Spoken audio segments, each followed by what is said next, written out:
We're continuing our delightful Disney days with Atlantis the Lost Empire, The Final Stand. Milo Thatch had unknowingly led the villainous Commander Rourke to the lost city of Atlantis. Now Rourke had stolen the crystal, the Atlanteans' life force, with Princess Kida crystallized inside it. In times of danger, said the King of Atlantis, the crystal will choose a host, one of royal blood, to protect itself and its people. But who would protect Atlantis now that the crystal had been taken away? Milo had come along in his expedition. As a linguist and a cartographer, not as a soldier, he looked down at the small crystal in his hand. The king's own crystal. Then Milo rose to his feet and strode out of the room.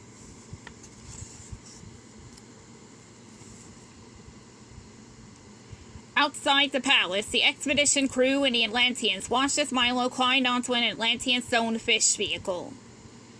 "I'm going after Rourke," said Milo. He inserted the king's crystal into the vehicle's keyhole, and in a flash it rose off the ground. Milo had to get the crystal back to save Atlantis. Everyone rushed to other stone fish vehicles. Actarax, Ketax, and Martax started them up. Even Milo's fellow crew members, Audrey, Dr. Sweet, Mole, and Vinny joined in. The new Atlantean armada was on the move. Kaboom! Inside a nearby volcano shaft, a cannon blew a hole in the top of the volcano. This was Rourke's escape route to the surface world. He smiled evilly at his lieutenant, Helga. "I love it when I win," he snarled. Behind Rourke, a trooper removed the top of a water tanker. Inside was a hot air balloon called the gyro-evac, which automatically began to inflate. The trooper attached chains to secure the transport pod containing Kida, the crystallized princess, to the gyro-evac. Then Rourke and Helga climbed aboard, and the gyro-evac began to rise. Milo and the armada emerged from an underground cave and spotted Helga and Rourke marking their getaway. "There they are!" Milo shouted. Rourke's troopers opened fire. The Atlanteans shot back with spears, bows, and arrows. The battle raged.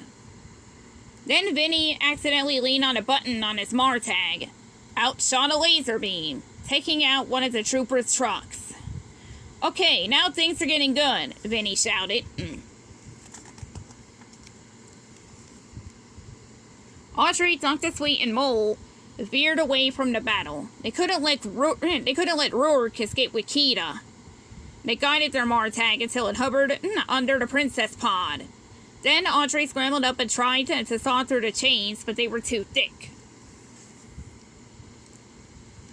Meanwhile, Milo steered his Actarac straight at the gyro-evac.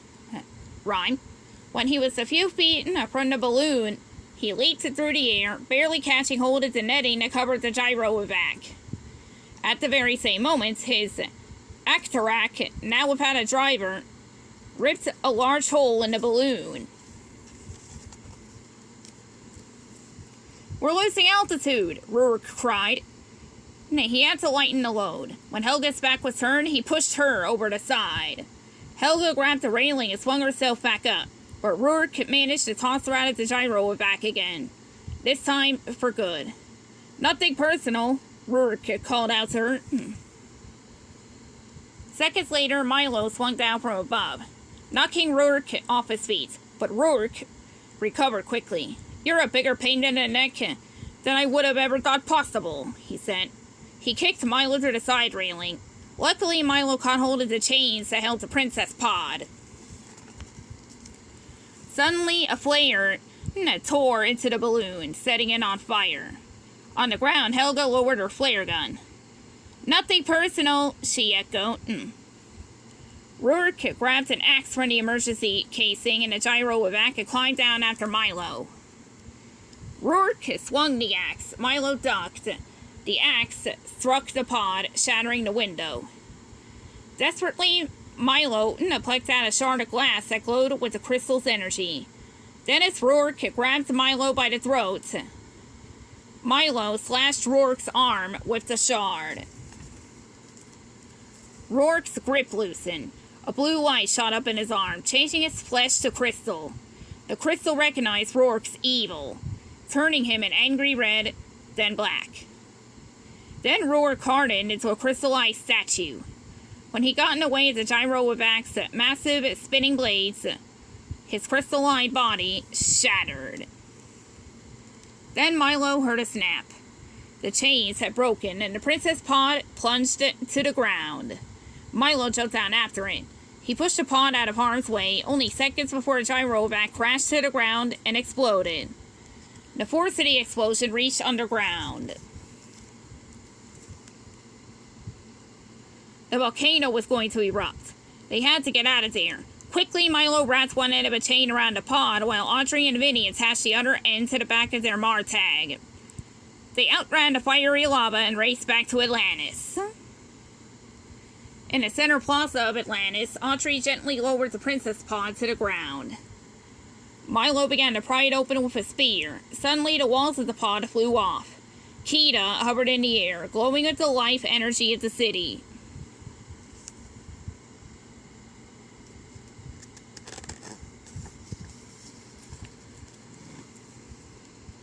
Beneath the plaza, the king's stones, statues of past Atlantean kings, also began to glow, brought to life by Kita's return.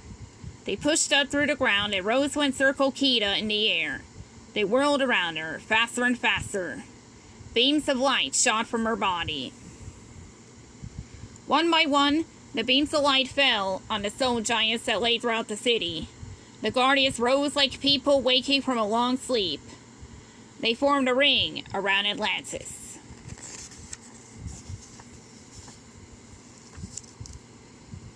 Then, as they clapped their stone hands, a protective dome of energy covered the city, just as a huge wave of lava broke. The lava flowed harmlessly up the sides of the dome. Milo had saved Kita and Atlantis.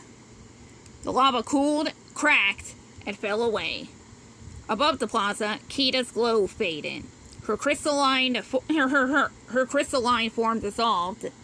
As she turned back into the Atlantean princess, Milo knew. Her destiny fulfilled, Kita floated gently down into Milo's arms.